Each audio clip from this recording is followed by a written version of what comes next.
할렐루야. 예. 하나님께 영광을 올려드립니다. 하나님께서 오늘 우리들을 통해서 정말 만물을 충만케 하시는 아담과 하와에게 주셨던 그 은혜를, 그 사명을 감당하시도록 저희를 불러주셔서 요한복음 14장 26절 27절 말씀,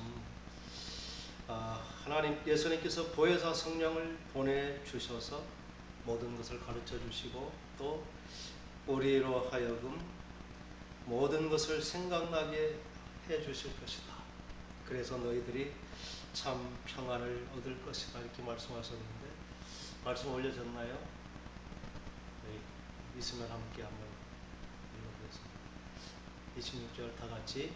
보혜사 곧 아버지께서 내 이름으로 보내실 성령, 그가 너희에게 모든 것을 가르치고 내가 너희에게 말한 모든 것을 생각나게 하리라. 27절. 평안을 너희에게 끼치노니 곧 나의 평안을 너희에게 주노라. 내가 너희에게 주는 것은 세상에 주는 것과 같지 아니하니라. 너희는 마음에 근심하지도 말고 두려워하지도 말라.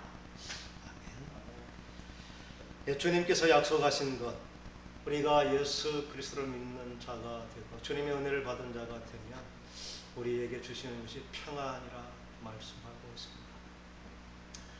이 평안은 어떤 문제와 또 걱정, 근심이 있을지라도 여전히 흔들리지 않고 그 마음 중심이 안정을 누리면서 변함없이 우리의 믿음의 길을 갈 수 있는 그러한 안정된 상태를 말하는데, 사람들은 이 평안을 자기가 원하는 것이 이루어지면 되는 것으로 기대합니다. 내가 원하던 사업이 잘 되어서 돈이 많이 벌려지면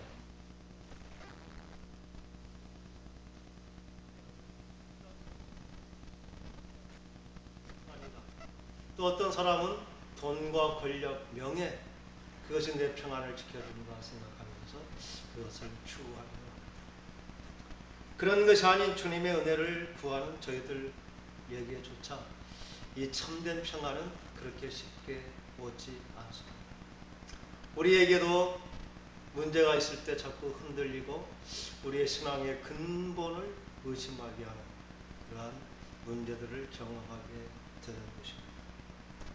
주님께서 참된 약속 그대로 정말 우리가 그 평안을 누려야 될 텐데 우리의 신앙생활은 뭔가 좀 부족한 것 같은 그러한 삶의 모습을 보게 됩니다. 오늘 본문으로 읽은 말씀에도 우리 주 예수 그리스도의 하나님 영광의 아버지께서 지혜와 계시의 영을 주시면 너희가 하나님을 알게 될 것이다, 이렇게 말씀하고 있습니다. 그리고 오늘 주님께서 약속하신 것은 내 이름으로 보내실 그 성령, 그 성령이 오시면 모든 것을 가르쳐 주시고 내가 너희에게 말한 모든 것을 생각나게 해 주실 것이다. 이게 보혜사 성령의 역할이 가르쳐 주시고 생각나고 깨닫게 해 주시는 것이다, 이렇게 말씀하고 있습니다. 우리들은 교회 다니고 예수 믿고 구원받았으면 이러한 성령의 은혜를 받았다고 생각합니다. 때로는 은사를 체험하고 여러 가지 믿음의 경험을 하면서 그것이 정말 주님께서 말씀하신 그러한 보혜사 성령이구나, 이렇게 생각을 갖기도 합니다. 그런데 문제를 만날 때 그 참된 평안을 누리지 못하는 우리의 신앙의 모습을 발견하곤 합니다. 그 이유가 우리가 죄가 무엇인지에 대한, 우리가 십자가 보혈로 우리 죄를 사해 주신 그 주님의 은혜를 고백하면서도 과연 주님께서 해결해 주신 그 죄가 무엇인지 그거에 대한 분명한 이해를 갖지 못합니다. 우리가 주님께서 분명히 죄를 용서해 주셨음은 알고 있습니다. 그런데 주님이 용서해 주신 그 죄, 주님이 십자가를 지어야만 했던 그 죄가 무엇입니까? 여러분은 그 죄가 뭐라고 생각하십니까?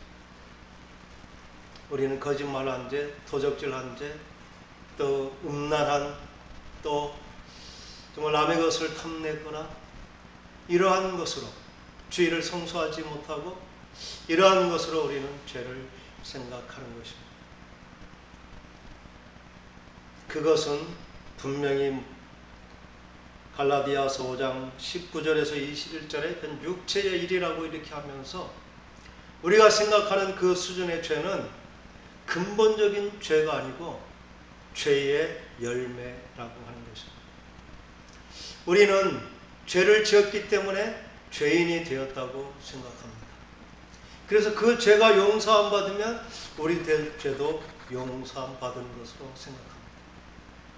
그런데 우리가 생각하는 그 죄는 죄의 근본적인 뿌리가 아니라 그 죄의 나무에서 열리는 열매일 뿐이라는 것입니다. 그래서 우리가 도적질한 것, 거짓말한 것, 이런 죄의 용서함을 받아도 죄의 나무가 그대로 있는 한 계속해서 그러한 죄의 열매는 맺힐 수밖에 없는 것입니다. 그래서 우리가 죄라고 생각하는 것은 갈라디아 5장 19절에서 21절에 기록하고 있는 말씀들인데 한번 거슬러 한번 생각해 보겠습니다. 과연 우리가 무엇을 죄라고 생각했는지 함께 읽습니다. 17절부터 18절부터 읽겠습니다. 18절부터 갈라디아 5장 19절 19절 읽겠습니다. 육체의 일은 분명하니 곧 음행과 더러운 것과 호색과 우상 숭배와 주술과 원수 맺는 것, 분쟁과 시기, 분냄, 당짓는 것, 분열함, 이단, 투기, 술 취함, 방탕함, 또 그와 같은 것들 전에 너희에게 경계한 것 같이 경계하오니 이런 일을 하는 자들은 하나님의 나라를 위협으로 받지 못할 것이다. 우리가 이렇게 기록된 모든 것은 분명히 육체의 일, 육체가 맺는 열매입니다. 우리는 처음부터 이런 열매를 맺는 존재가 아닙니다. 하나님께서 우리를 의롭게 지으시고 선한 열매가 맺는 존재. 그래서 우리는 하나님과 교제하면서 하나님께서 모든 만물을 다 통치하도록 하나님의 통치권을 위임해 줄 만큼 하나님의 대행자로 살았던 아담과 하와의 그 영향력은 하늘과 땅을 움직이면서 모든 만물을 다스렸던 그러한 정말 하나님을 대신한 자로 그 창조의 사역을 이뤄갈 수 있는 하나님과 동행하며 성령으로 충만한 그러한 사람. 그래서 아담과 하와를 통해 의의 열매, 모든 다스리는 세계가 참 평강이 있는 그러한 세계였는데 죄로 말미암아 그들은 영적인 존재가 육적인 존재 사탄의 말에 굴복한, 그래서 죄인이 되어버려서 그들로부터 태어나는 모든 사람은 죄인이 되어버린 것입니다. 죄의 나무가 되어버린 것이죠. 그래서 그들로부터 맺는 모든 열매는 다 죄의 열매가 맺을 수밖에 없는 것입니다. 그러면 우리가 그 죄가 무엇인지 우리는 그 근원을 성경은 분명하게 밝혀주고 있습니다. 그런데 사탄이 얼마나 교묘한지 그 죄가 무엇인지 흐릿하게 알도록 가려지게 해버렸습니다. 그래서 수많은 사람들이 성경을 읽어도 그 죄의 근본이 무엇인지 알지 못하도록, 그게 지금까지 성공한 어쩌면 사탄의 전략입니다. 하나님께서는 죄 없는 인간을 창조하셨는데 사탄이 인간의 마음에 거짓말을 심어주므로 그 거짓말에 듣고 순종함으로 영적인 존재가 육적인 존재, 하나님께 속한 존재가 하나님을 잃어버리고 사탄의 노예가 되어버린 것입니다. 그러므로 죄는 분명하게 하나님이 주시지 않은 것, 사탄의 말을 통해 사탄이 심어놓은 거짓말, 그게 죄의 뿌리이고 그게 죄의 근거가 되는 것입니다. 그로부터 모든 죄가 파생하는 것인데 우리는 육체의 열매를 죄로 여김으로 아무리 죄의 열매를 끊어도 근본적인 우리의 죄의 소욕은 없어지지 않는 것입니다. 그래서 중요한 것은 그 죄가 무엇인지를 분명히 알고 하나님께서 주신 그 죄사함의 권세, 그 권세를 가지고 계속 일어나는 그 육체의 소욕을 말씀으로 믿음으로 이겨가면서 하나님이 주신 그 영적인 권세를 회복하는 그 은혜를 우리가 누리게 되는 것입니다. 창세기 3장은 우리가 그 범죄한 그 현장이기도 하지만 사탄이 분명하게 인간에게 심어놓은 죄가 무엇인지를 드러내주고 있습니다. 우리가 말씀을 한번 나왔네요. 4절부터 한번 읽어보겠습니다. 뱀이 여자에게 이르되 너희가 결코 죽지 아니하리라. 너희가 그것을 먹는 날에는 너희 눈이 밝아져 하나님과 같이 되어 선악을 알 줄 하나님이 아심이니라. 여자가 그 나무를 본즉 먹은직도 하고 보암직도 하고 지혜롭게 할 만큼 탐스럽기도 한 나무인지라. 여자가 그 열매를 따먹고 자기와 함께 있는 남편에게도 주매 그도 먹은지라. 이게 누구의 말입니까? 옛 뱀이라고 하는 사탄의 입을 통해 사람에게 심어준 거짓말. 사탄은 처음부터 거짓말하는 자요, 속이는 자요, 죽이는 자입니다. 사탄의 말은 전부가 다 처음부터 거짓이고 죄인 것입니다. 그 첫 번째가 하나님께서는 선악과를 알게 하는 선악을 알게 하는 나무를 먹으면 반드시 죽으리라. 죄의 삭스는 사망이라고 로마서에도 분명하게 말하고 있습니다. 근데 사탄은 뭐라고 했죠? 결코 죽지 아니하리라. 이게 거짓말입니다.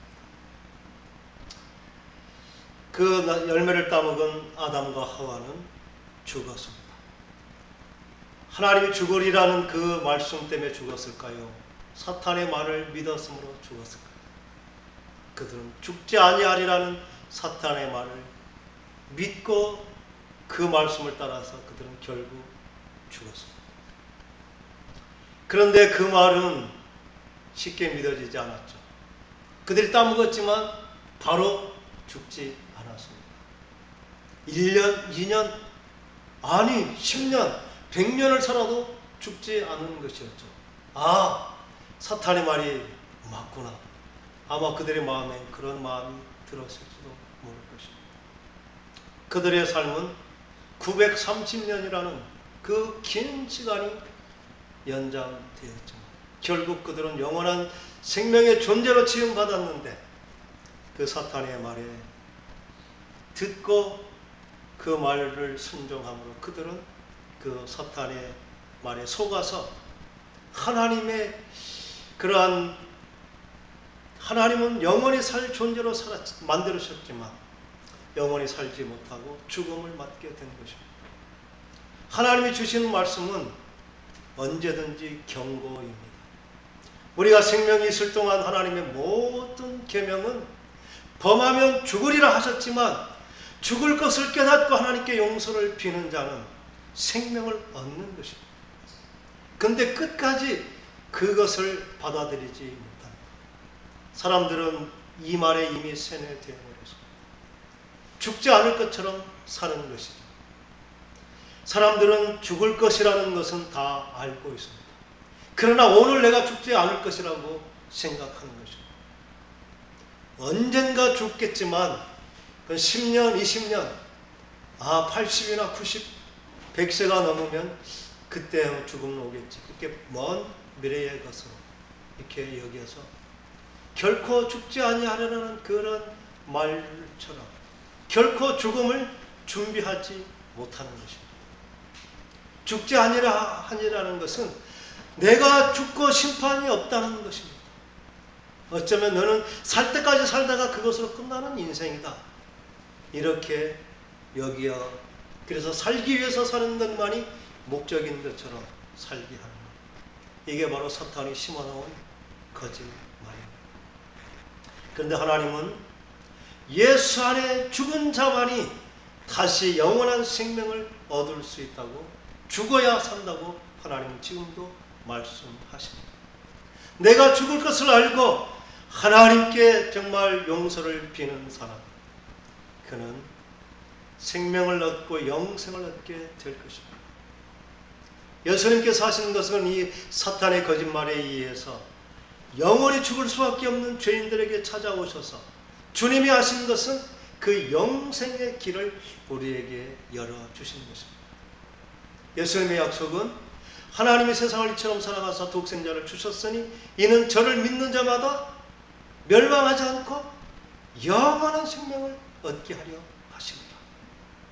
예수님은 친히 말씀하셨죠. 나는 부활이요 생명이니 나를 믿는 자는 죽어도 살겠고 무릇 살아서 믿는 자는 영원히 죽지 아니하리라.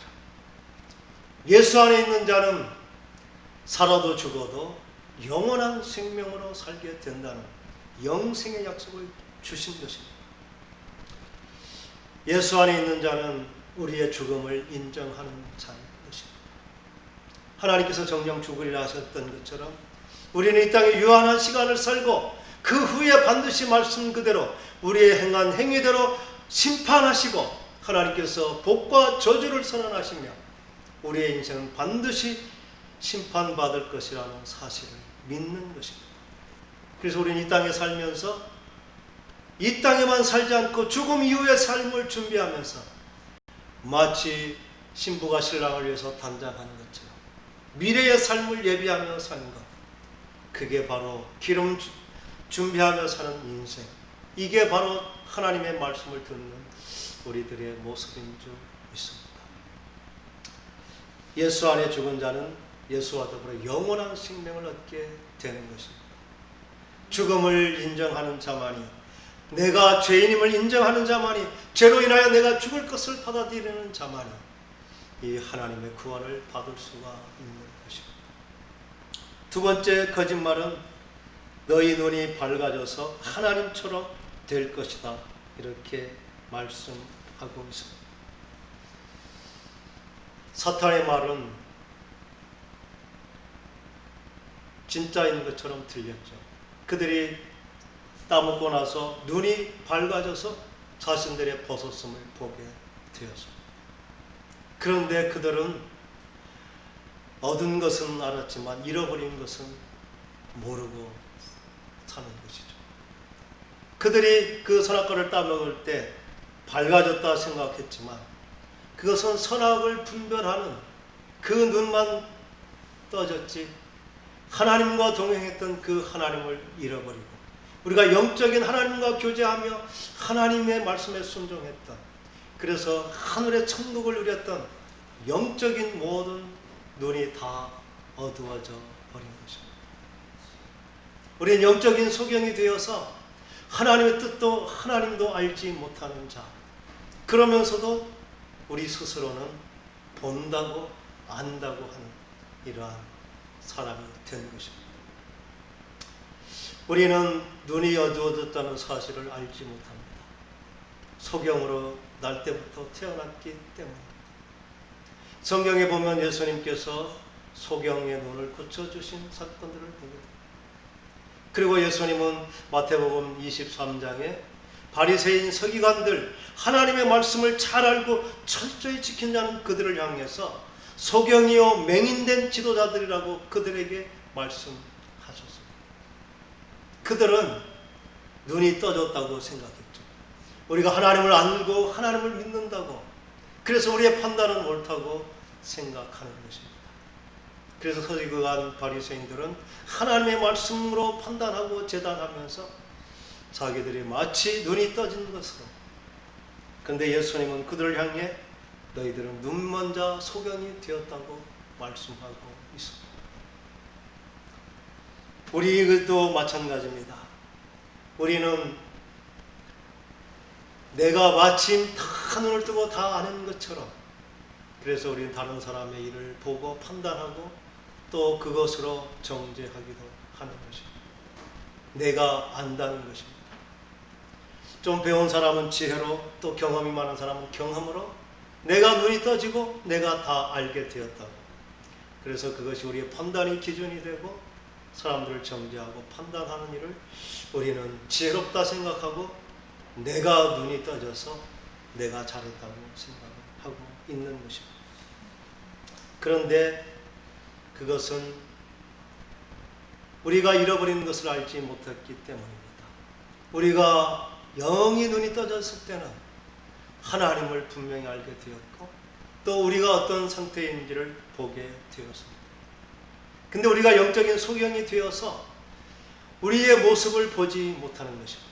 내가 얼마나 더러워졌는지, 내가 얼마나 추악한 죄인인지 자신의 모습을 보지 못하는 영적인 소경이 되어버린 것입니다. 그래서 예수님의 비유처럼 내 눈에 들보는 보지 못하고 남의 눈에 티는 보는 그 눈만, 남의 것을 보고 책망하고 판단하고 정죄하는 그 눈만 떠지고 내 허물과 죄를 보는, 그래서 하나님을 알게 되는 그러한 영적인 눈은 멀어버린 것입니다. 이 눈이 떠지는 유일한 방법을 오늘 본문의 말씀은 사도 바울이 말씀하는 것입니다. 우리 주 예수 그리스도의 하나님 영광의 아버지께서 지혜와 계시의 영을 주셨을 때 성령이 임하면 그때 우리는 하나님을 밝히 알 것이다. 눈이 떠지게 될 것이다. 이렇게 말씀하시는 것입니다.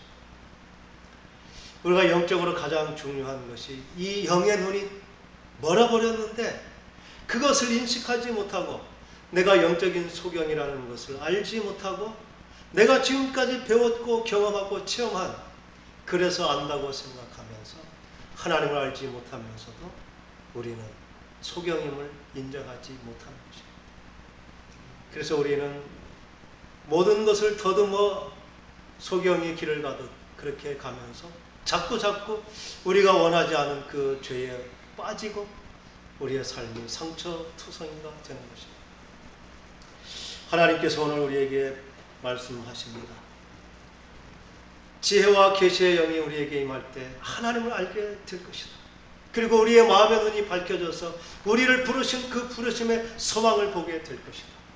그리고 우리를 부르신 그 성도의 기업의 영광의 풍성함을 우리로 알게 할 것이다. 우리가 예수님도 보혜사 성령이 오시면 가르쳐 주시고 말씀하신 것을 깨닫게 해주신 그 은혜, 그 은혜를 우리가 구해야 되는 것입니다. 이것은 우리가 공부해서 노력해서 얻어지는 것이 아니라 오직 하나, 우리가 죄를 하나님께 자각하고 내가 죄인임을, 내가 소경임을 인정하고 하나님께 간구할 때 하나님께서 정말 우리의 죄를 용서해 주시고 용서된 마음에 약속대로 성령을 부어 주셔서 우리가 죄인임을 알게 하고 하나님을 밝히 알게 하고, 그래서 이제는 소경이 아니라 밝은 눈으로 우리의 믿음의 길을 가게 하시는 그 은혜를 덧입혀 주시는 것입니다. 어쩌면 참된 믿음의 시작은 여기에서부터 시작이 되는 것입니다. 성령이 내 안에 역사하시고 성령의 감동을 따라 순종하며 사는 그 믿음의 여정이 시작될 때, 그때 비로소 우리의 참 이제 눈을 뜬 신앙의 삶은 시작이 되는 것입니다. 어쩌면 사모하는 우리들에게 오늘 죄가 무엇인지 그 근원을 알게 하는 것은 영적 눈뜸의 시작인 줄 믿습니다. 사탄의 말은 듣고 귀를 기울이는 순간 아담과 하와의 판단력이 급격하게 흐려져 버린 것처럼 생명의 진리의 말씀이 들려지는 순간 어두웠던 우리의 마음이 급격히 밝아지기 시작하는 것입니다. 새로운 소망과 또 정말 믿음 안에서 우리의 갈 길을 보여주시는 것, 그게 하나님께서 주신 은혜인 줄 믿습니다. 예수님께서는 자신의 사역을 설명하시면서 이렇게 말씀하십니다. 누가복음 4장 18절에 주의 성령이 내게 임하셨으니 이는 가난한 자에게 복음을 전하게 하시려고 내게 기름을 부으시고 나를 보내사 포로된 자에게 자유를, 눈먼 자에게 다시 보게 함을 전파하며 눌린 자를 자유롭게 하고. 예수님은 그냥 의사로 오셔서 그냥 혁명가로서 압제가 있는 곳에 해방을 선포하는 그러한 혁명가가 아닙니다. 눈먼 자를 보게 하는 그러한 의사가 아닙니다. 이건 영적인 권세, 우리가 죄에 눌려서 포로가 된 우리들에게 참된 죄에서부터 해방을 주시겠다는 것입니다.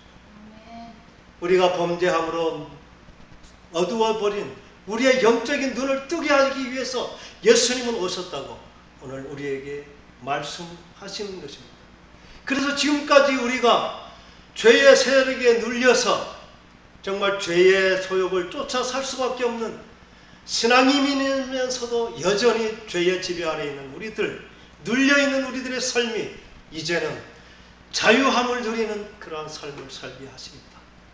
이게 주님께서 오신 목적이고 오늘 우리가 구해야 될 하나님의 은혜입니다.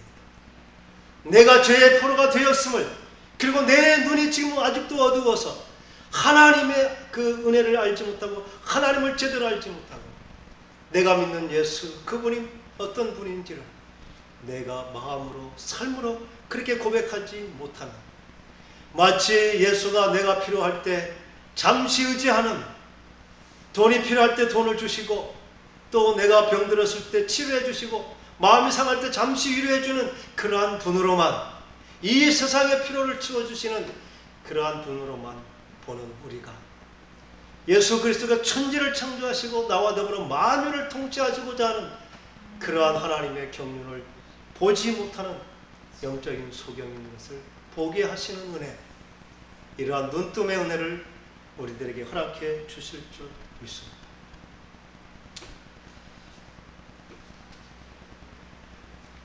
세 번째 거짓말이 무엇일까요? 내가 하나님처럼 되어서 선악을 판단하는 자가 될 것이다. 사람은 모두가 다 하나님 자리에 올라가기를 좋아합니다. 어려서부터도 조그만 주먹이 세면 내가 하나님처럼 다 해결해 줄 것처럼, 그래서 힘을 믿고 높은 자리, 하나님의 자리에 스스로 서게 됩니다. 남자들은 군대라는 데를 가죠. 제가 딱 군대 가서 고참으로부터 들은 첫 마디는, 고참은 하나님과 동등대다. 이게 군대에서 쓰는 용어가 있습니다. 그런데 설교에 적합하지 않아서 의미만 정확하게 전달하면 고참은 하나님과 동등대다 이렇게 말하는 것입니다. 계급이 조금 높다고, 몇 개월 일찍 왔다고 자기가 하나님 자리에 올라가는 것이죠. 세상은 돈이 있으면 돈으로 내가 하나님처럼 되라. 그래서 돈이 있는 사람들의 우리 갑질이라고 지금은 신랄하게 말하지만, 내가 돈이 없어서 그렇게 못하지 내가 돈이 있으면 그렇게 안 할까요? 모든 사람은 돈과 명예와 권력을 추구하는 것은 자기가 마치 하나님의 자리에 올라서 하나님처럼 모든 것을 다스리고 통치해보고 싶은 그 욕망이 있기 때문입니다. 그러나 그러한 그 자리, 그 끝은 하나같이 비참합니다. 지금 대통령 최고의 권력을 누렸던 사람들, 대통령 자리가 모두가 부러워하지만 그들은 진실하게 고백하죠. 너무너무 힘들고 괴로운 자리였다. 하나님처럼 되라고 하는 겁니다. 그러나 모든 사람은 그것을 여전히 추구하는 것입니다. 그러면서 자기가 법인 것이죠. 자기의 마음으로 판단하고 정죄하고. 사람들은 눈이 떠졌고 높은 자리에 올라갔다고 다 그래서 권세를 하나님처럼 부리려고 합니다. 우리는 조그만 지혜가 있어도 그것으로 하나님처럼 판단하고 정죄하고, 이렇게 하나님이 하는 것은 재판관이 되는 것이고 모든 것을 다스리는 자가 되는 것입니다. 그래서 내 기준이 돼서 내가 모든 것의 기준이 된, 판단하고 정죄하고, 내가 뭐 저거 잘못됐어, 저거 아니야 이렇게 하면서 우리는 시시건건 판단하고 정죄하고 불평 불만하고 이렇게 살게 되는 것입니다. 우리는 이것을 죄로 여기지 않습니다. 이것은 우리가 잘 배웠고 높아졌다 하고 내가 복을 받은 것이라 생각하는 것입니다. 이게 사회에서뿐만 아니라 교회 안에서도 직분을 받으면 권사가 되고 장로가 되면 마치 자기가 한 계급 높아진 것처럼 성도들에게 다스리려고 하고 그것으로 교만하고 위세를 부리려고 하는, 그래서 교회 안에서조차 명예를 탐하고 뭔가 높아보려고 하는, 목사가 돼도 마찬가지입니다. 이게 마치 무슨 계급장이나 권세가 되는 것처럼 그것으로 군림하는 자리에 하나님처럼 되보려고 합니다. 그래서 많은 교회들이 성공했음에도 불구하고 어렵게 개척해서 큰 교회를 이루었음에도 불구하고 그들은 결국 그 하나님 자리에서 내려오지 못하고 하나님처럼 살다가 세상의 비난을 받는 것이죠. 영적으로 아주 정말 깨어있다고 했던 사람들, 검소하고 머슴처럼 나는 머슴이라고 했던 그 사람도 결국 자기 왕국을 세우고 하나님의 영광이 아니라 자기의 영광을 위하는 자, 높은 자리에 올라가는, 그 높아지는 것이 마치 하나님의 축복인가 이렇게 여겨버린 것입니다. 예수님은 지금도 말씀하십니다. 내려와라. 판단했던 그 모든 판단을 내려놓아라 말씀하십니다. 교회 안에서도 높아지는 것이, 좋은 대학 성공하고 좋은 사람 만나고 높아지는 것만이 마치 하나님이 주시는 복으로 여기는 것입니다. 하나님은 그것을 복이라고 말씀하신 적이 한 번도 없습니다. 하나님은 낮아지라 겸손하라 이렇게 말씀하신, 높이는 것은 하나님이 높여주시는 것이지 스스로 높아진 모든 것은 다 사탄의 말입니다. 내가 하나님 되라, 하나님처럼 하라. 예수님은 하나님과 동등된 분이셨지만 동등됨을 여길 것, 취할 것으로 여기지 아니하시고 자기를 비워 종의 형체를 가져서 사람처럼 되셨고 죽기까지 복종하셨으니 곧 십자가에 죽기까지 하나님이 죄인의 자리로 낮아지고 낮아지죠. 우리야 할 일은 낮아지는 일이고 때가 되면 낮아지는 일을 높이시고, 주님께서는 섬기는 자가 되면 우리는 높아져야 되고 최고가 되어야 된다고 말씀하십니다. 그 높여주심이 겸손할 때, 낮아질 때 하나님께서 그러한 은혜를 주시는 것입니다. 우리의 목표는 하나님 자리에 오르는 것이 아닙니다. 내가 힘있고 높아졌다면 그것으로 낮은 자를 세우고 섬기며 살리는 일을 하는 것. 예수님께서 나는 섬김을 받으려 함이 아니라 섬기려 하고 도리어 다른 사람의 대속물로 나를 주려 함이라, 이렇게 말씀하는 거죠. 우리는 알근다고 높아졌다고 그래서 그것으로 사람을 판단하고 정죄하려고 하는 그러한 끊임없는 욕망이 있는 것입니다. 그래서 예수님께서 아주 신랄하게 책망하셨는데, 우리는 모든 것을 판단하려고 합니다. 야고보서 4장 10절은 이렇게 말합니다. 주 앞에서 낮추라. 그리하면 주께서 너희를 높이시리라. 형제들아 서로 비방하지 말라. 형제를 비방하는 자나 형제를 판단하는 자는 곧 율법을 비방하고 율법을 판단하는 것이다. 내가 만일 율법을 판단하면 율법의 준행자가 아니요 재판관이다. 입법자나 재판관은 오직 한 분이시니 능히 구원하기도 하시며 벌하기도 하시느니라. 너는 누구기에 이웃을 판단하느냐. 우리가 하나님 자리에 올라서 판단하고 심판하고 하나님처럼 판단의 기준이 있다고 남을 정죄하고 판단하는 것은 다 사탄의 말에 우리가 순종하는 것입니다. 지금 이정훈 교수라는 분, 머리를 아주 딱 밀고 스님처럼 이렇게 아주 기독교에 아주 굉장한 유익을 끼치는 분이 있습니다. 그분은 스님이시기도 하셨지만 법을 공부하신 분으로 법의 눈으로 성경을 읽으니까 너무나 진리고 은혜가 된다는 것입니다. 그래서 그는 예수를 핍박하는 자여서 이제 예수 믿는 자가 되었고, 정말 굉장한 탁월한 지식으로 많은 기독교인들을 격려하고 이러하고 있습니다. 근데 한 가지 염려스러운 것은 하나님의 진리로 판단하고 정죄하는 일을 쉽게 한다는 것입니다. 옳으니까 판단하고 정죄하고 말한다, 가르친다, 그렇게 말할 수 있습니다. 근데 하나님은 입법자와 재판관은 오직 하나님뿐이다. 이웃을 정죄하는 너는 누구냐? 이렇게 내가 하나님이냐? 이렇게 말하는 것입니다. 예수님은 어떠하셨을까요? 요한복음 15장 8장 15절 16절에 이렇게 말합니다. 너희는 육체를 따라 판단하나 나는 아무도 판단하지 아니하노라. 16절에 이런 말, 만일 내가 판단하여도 내 판단이 참되니 이는 내가 혼자 있는 것이 아니요 나를 보내신 이가 나와 함께 계십니다. 내 판단은 너무나 정확하고 옳은 판단이다. 그러나 나는 판단하지 않는다. 예수님이 보기에 죄인이 아닌 사람이 어디 있습니까? 불편하고 잘못되는 것이 한둘이겠습니다.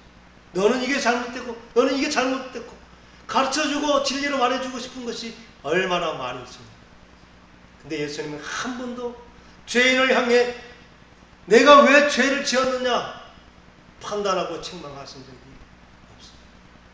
예수님은 그것을 볼 때 내가 어떻게 하면 저 사람이 죄에서 해방될 수 있을까? 내가 낮아지면 될까? 내가 대신 죽어주면 될까? 어떻게 저 사람이 그 죄에서 벗어날 수 있을까? 주님은 낮아지심으로 자신을 희생함으로 그 사람을 세우려 했지, 그 사람의 죄를 드러내므로 판단하고 정죄함으로 그를 세우려고 하지 않다. 그것으로 그 사람이 세워지지 않기 때문에. 그래서 우리는 높아진지라 내가 이제 거룩하고 옳게 되었으니 바른 진리를 알게 되었으니 그것으로 분별하면서 내가 세상을 바로잡아라 이렇게 말씀하지 않습니다. 내려와라, 낮아라. 보이거든 그만큼 더 엎드려 기도함으로 그 사람에게 감동을 주고 그 사람의 용기를 주고 격려하고 세워라. 이게 주님께서 나는 죄인을 판단하고 정죄하러 온 것이 아니라 할 수 있지만 나는 섬기고 죽어주러 왔다. 우리 다 같이 그 하나님의 자리에서 내려갑시다. 우리는 죄가 흐릿했을 때는 높아지는 것, 내가 좋은 기준을 가지고 판단을 할 수 있다고 생각하는 그 축복으로 여기는 것입니다. 그래서 많은 목회자들마저도 하나님의 은혜를 받았다고, 그래서 축복받았다고, 그러면서도 결국 이 죄의 근본을 알지 못하고 마귀의 속삭임을 따르면서도 하나님이 내게 주신 복이라고 여기면서 그들은 그것으로 자랑하고 그것으로 누리다가 결국 세상의 지탄을 받는, 결국 하나님 앞에서 그들이 얼마나 부끄럽겠습니까? 하나님께서 말씀하시겠죠. 너 누구 말 듣다가 왔니? 낮아지라는 내 말보다 높아지라는 사탄의 말이 더 크게 들리더냐? 아마 그렇게 물으실지도.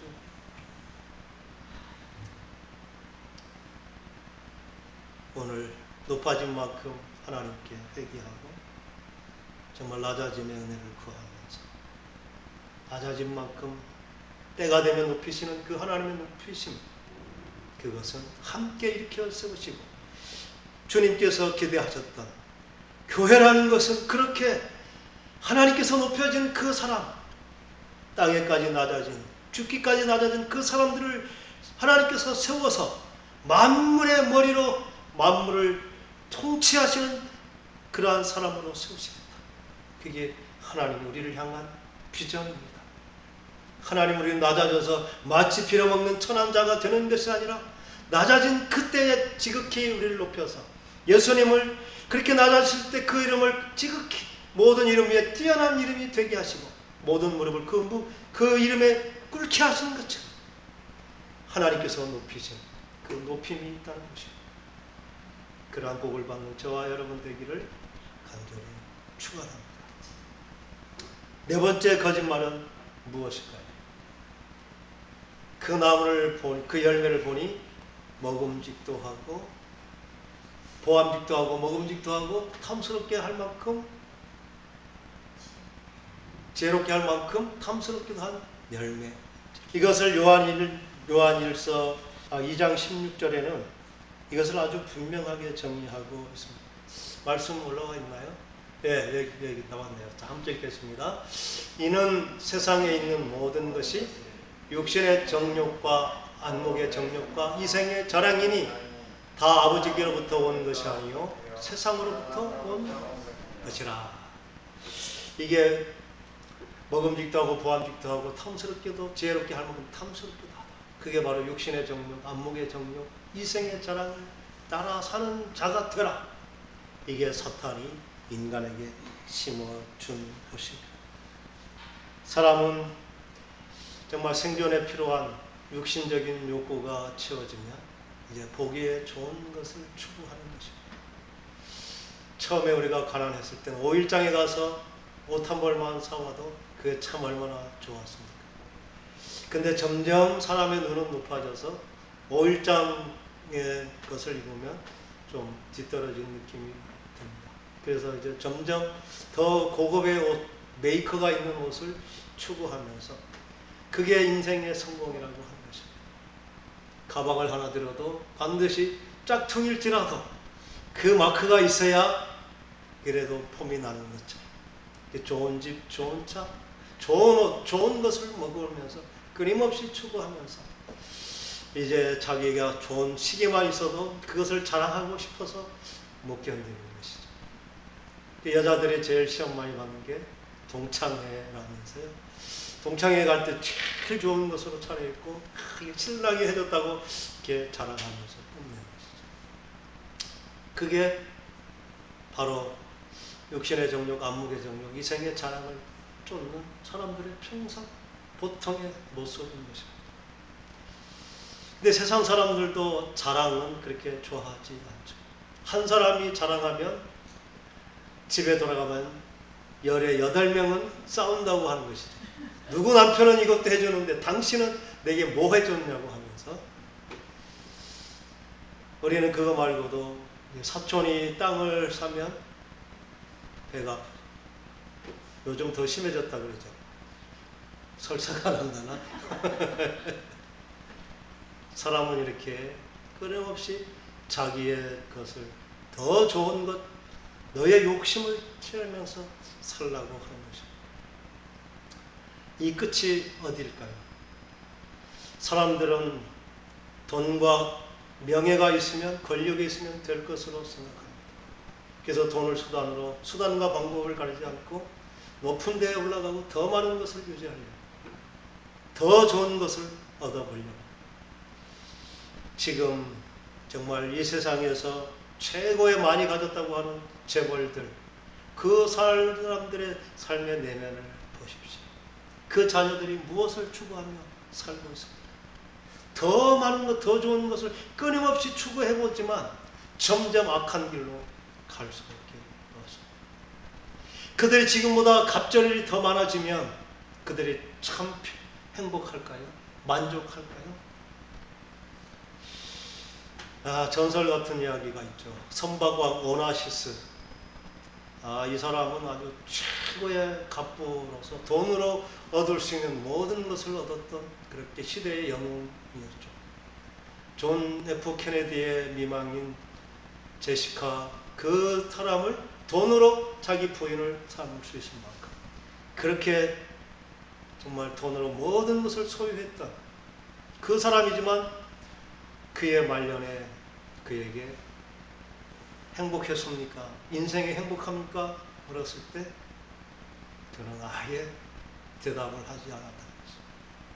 아주 정말 끈덕지게 기자가 따라붙어서 당신의 일생에 행복했습니까? 물을 때 고개를 저으면서 행복 말도 하지 마라. 나는 행복이 뭔지도 모르고 살았다고 이렇게 고백했다는 거 아닙니까? 돈과 권력과 명예, 우리가 추구하는 그것으로는 결코 오늘 처음 해주신 참 평안, 이것이 누려지지가 않는 것입니다. 우리는 자기를 자랑하도록 지은 것이 아닙니다. 하나님은 처음부터 우리를 지으실 때 우리 자랑이 아니라 하나님을 찬송하는 자, 하나님을 자랑하는 자로 우리를 세웠기 때문인 것입니다. 우리가 자기를 자랑하면 한없이 목마른 인생이 되지만 진정 하나님을 높이고 자랑할 때 우리는 저절로 참 평안하고 만족한 인생이 되는 것입니다. 그게 인간의 참 목적이기도 한 것입니다. 우리는 왜 그럴까요? 사람은 아무리 적은 사람도 그 마음은 하늘만큼 크기 때문입니다. 그 우리 마음을 이 세상 모든 것으로, 우리가 욕심내는 모든 것으로 다 채워도, 하늘과 땅의 모든 것을 다 가져도 결코 그것으로 우리는 만족하지 못합니다. 우리는 하나님이 계셨던 그 마음의 자리에 하나님이 오셔야만 결코 우리는 안정되고 만족할 수 있습니다. 위대한 믿음의 사람 어거스틴이 주님이 내 안에 계시기 전에는 나는 참된 평안이 없었어. 그러나 주님이 내 안에 오셨을 때 나는 참된 평안을 누렸습니다. 인간이 왜 불안하고 염려합니까? 그 하나님을 잃어버렸기 때문에. 우리는 예수로 만족하는 인생, 하나님을 찬양하는 것이 기쁨이 되고 감사가 되는 인생, 그게 하나님께서 우리를 지으신 참 모습인 것입니다. 우리가 지금 눈이 어두워져서 이 하나님의 그 위대한 세계를 아직 걸어보지 못한 것입니다. 우리는 신앙을 가졌다, 교회 열심을 가졌다, 또 여러 가지 은사를 체험했다, 하나님을 만났다 했지만 그 하나님은 우리가 눈을 감고 더듬어 만난 하나님처럼 불안합니다. 오늘 죄가 무엇인지 밝히 드러나고 또 그 죄를 우리가 하나님께 고백하고 기도할 때 죄 사함을 받으라, 그러면 성령을 선물로 주시라 하신 그 성령님께서 우리 가운데 계시고 처음 하실 것은 우리가 하나님을 바로 알게 해주시고 내가 얼마나 하나님 앞에 죄인임을 깨닫고 철저하게 하나님께 회개하게 하시고 그리고 우리를 부르신 소망이 무엇인지 그리고 우리와 더불어 이루실 하나님의 기업의 영광의 풍성한 것이 무엇인지 우리를 도우시는 하나님의 능력이 얼마나 크고 위대하신지를 우리가 체험해 가면서 우리가 온전한 사람으로 세워지는 은혜를 부어주실 줄 믿습니다. 오늘 첫 시간이라 이게 시간이 많이 말씀에 할애되었습니다. 우리는 이 한 가지, 우리는 죄를 지어서 비로소 죄인이 된 것입니다. 아담과 하와가 사탄의 거짓말을 듣고 믿고 순종함으로 육체가 되어버렸고 죄인이 되었으니 저절로 죄의 열매가 맺혀지는 스스로 노력해도 끊을 수 없는 오직 예수 그리스도의 십자가 그 보혈의 능력이 아니고는 결코 회복할 수 없는 것입니다. 그래서 보혈의 은혜를 구할 때 하나님께서 우리로 하여금 이제 더 이상 죄의 포로가 아니라 자유한 자로, 눈먼 자가 아니라 이제 눈을 뜨고 하나님을 보고 찬양하며 경배하며 우리의 믿음의 길을 가는 자, 그리고 이제 죄의 세력에 지금도 억눌려 있는 자가 아니라 죄가 일어날 때 그 순간 예수 이름으로 이기면서 그 죄를 이겨가면서 하나님께서 낮추실 때 끝까지 낮아지고 또 높이실 때 하나님의 큰 일을 하는 그 사람으로 세워져가는, 그렇게 위대함의 길을 가는 저와 여러분 될 수 있기를 간절히 축원합니다. 기도하겠습니다.